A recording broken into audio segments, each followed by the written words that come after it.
As I've been making my way through the Messier objects this first year of owning a telescope, I'm getting close to finishing that up. I only have one object left, but it's well below the horizon for my sight lines or behind the trees at all points during the night on my back deck. So I've been switching over to explore some of the other objects.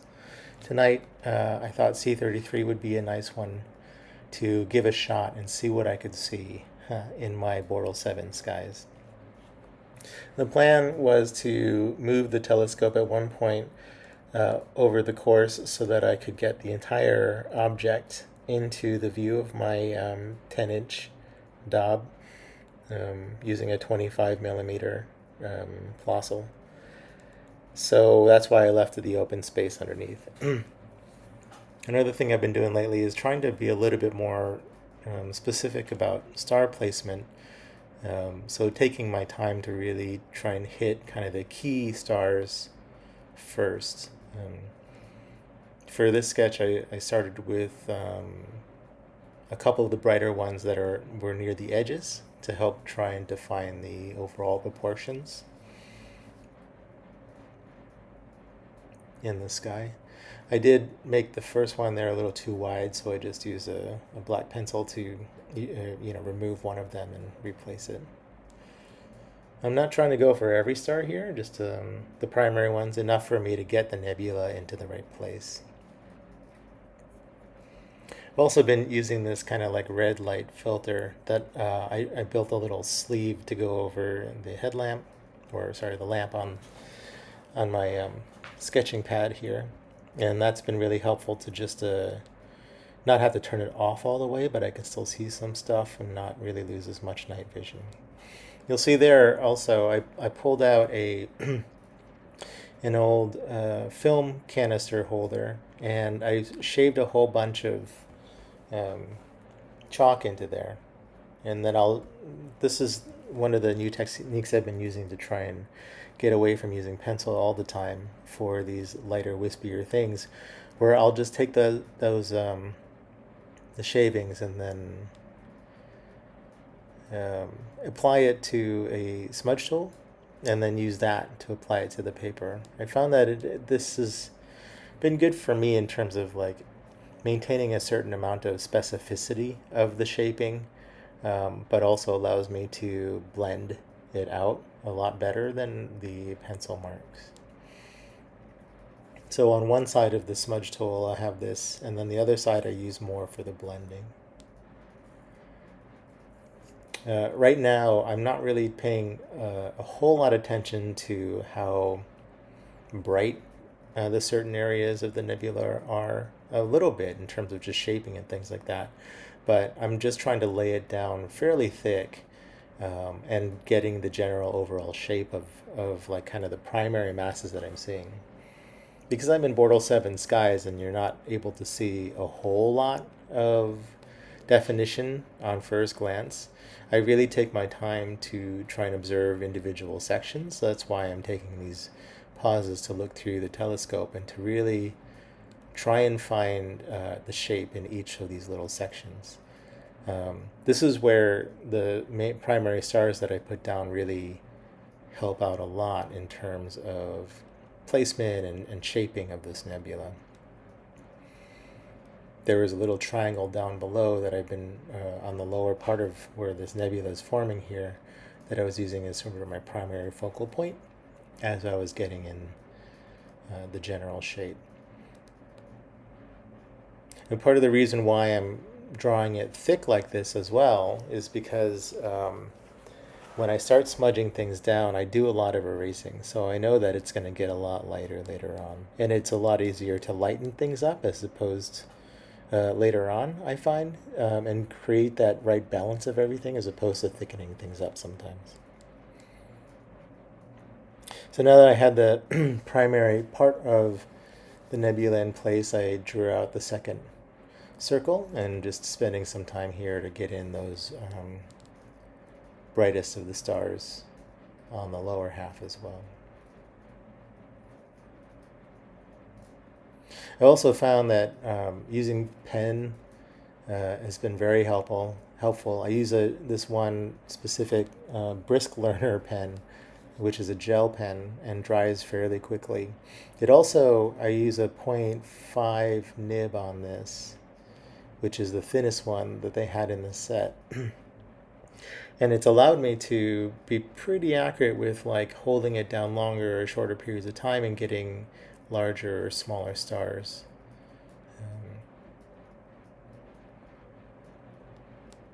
What I like about using the pen as opposed to pencil here is that especially when doing nebula work or anything with kind of softer pastels on it, it allows me to smudge and rub and erase the nebula itself without affecting the stars at all.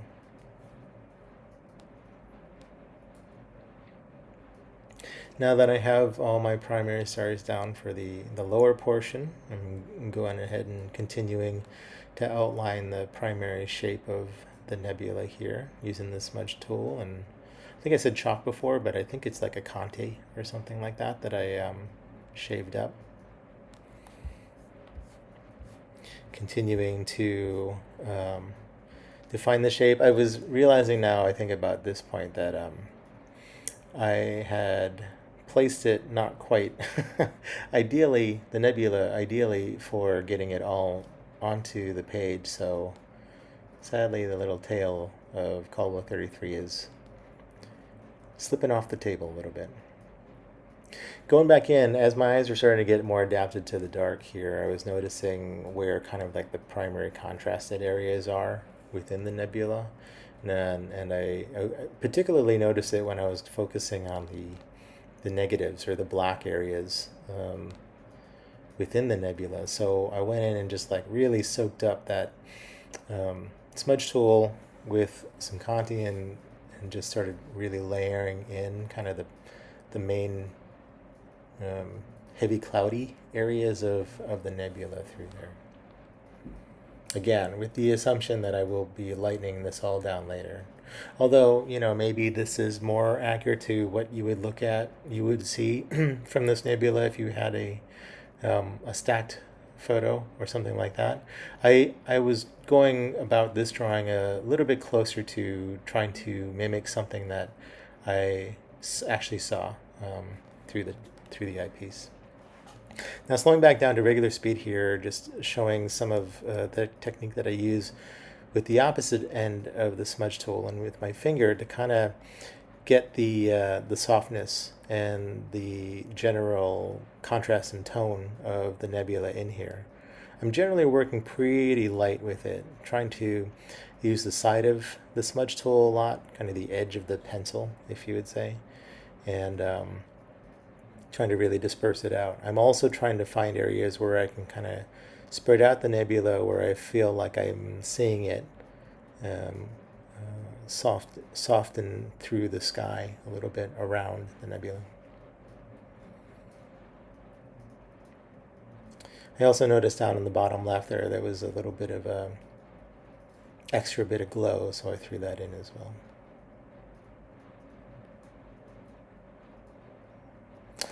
Generally, whenever you see me throwing that red light on, for the most part, I'm probably just observing for a little bit instead of turning the light off. I find that the lowest power and then the filter, the red filter, works pretty well. As I went through that last observation session, I was realizing that the drawing was getting a little wide, so using my eraser here, I was removing some of the excess that I had drawn in, as well as trying to define sort of where the brightest parts of the nebula were and where the areas that it kind of fades out are as well. There are a couple sections where it felt like it was clear there were kind of pockets here and there. And so to help define that as well, I'm just taking my black pencil and marking out some of those spots. So here there were these striations sort of in the upper area that I noticed, as well as sort of like a darker gap down through the center there.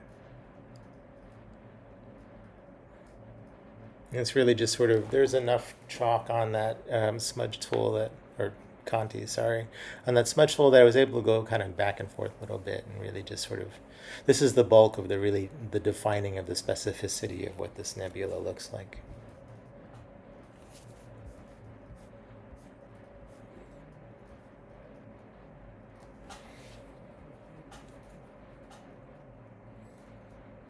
It was pretty warm out on the first, and don't usually get a whole lot of insects as we're observing here in the Bay Area, but definitely felt it tonight.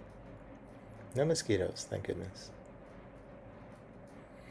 As I finished up on the C33 section, I also noticed that there was more definition kind of showing up down below it. Within those stars, I felt like. So I wanted to get that into the sketch too.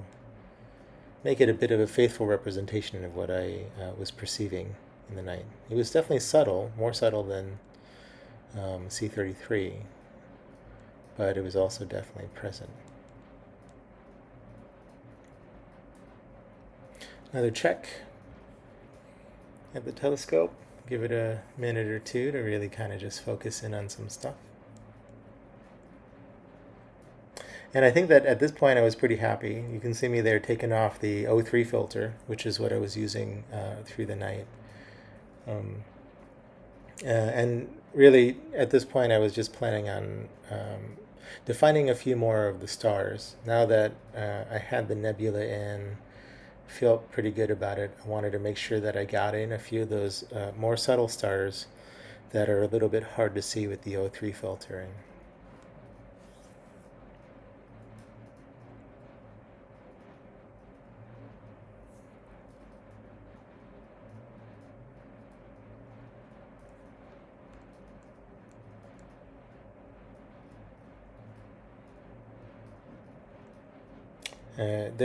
I do oftentimes also, like, you can't get a perfectly, uh,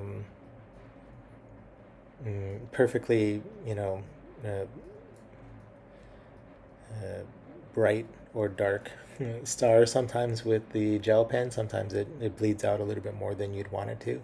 So oftentimes I will go back and kind of readjust some of the brightnesses. I think at this point in the night I was getting pretty tired, so I just wanted to sort of get everything in. There were definitely a few of these stars here that were a little off placed or a little brighter than they should be, but generally in a decent spot, I think. And then finally, marking out the direction markers of where the nebula was moving in the sky. And that's it. This is the final drawing. Overall, I feel like it came out pretty nicely. I was very surprised looking back at it after the fact and realizing that comparing it to the photographs of C33, it really held up. I was pretty happy with what I was able to get out of this image, despite the fact that it was pretty difficult to see in the skies.